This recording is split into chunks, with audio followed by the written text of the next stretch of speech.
अब तुमको क्या करना है मीडिया से दूर? अब हमको यही करना है कि ना मेरे पास मीडिया आएगी ना हम उनके पास जाएंगे और मुझे अब पढ़ाई करना है।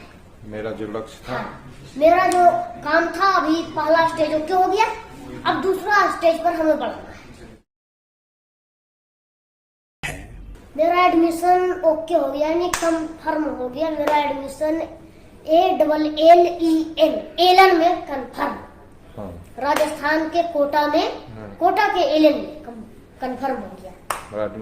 ब्रजेश महेश्वरी सर ने मेरा एडमिशन ले लिया, उन्होंने ऑफर किया कंप्लीट। अब तुमको क्या करना है मीडिया से दूर? अब हमको यही करना है कि ना मेरे पास मीडिया आएगी ना हम उनके पास जाएंगे और मुझे अब पढ़ाई करना है। मेरा जो लक्ष्य था, मेरा जो काम था अभी पहला स्टेज ओके हो गया, अब दूसरा स्टेज पर हमें बढ़ना है।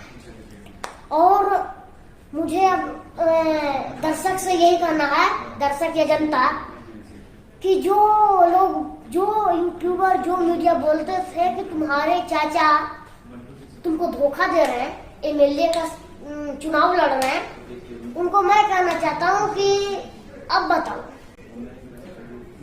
अगर मैंने जल्दबाजी में किन्हीं के यहाँ, चाहे किन्हीं के यहाँ, सभी अच्छे हैं, लेकिन IAS को बनाने वाला और करियर को संभालने वाला यही एक एलन है। भारत में नंबर 1 IAS बनाने वाला एलन, और कोई नहीं।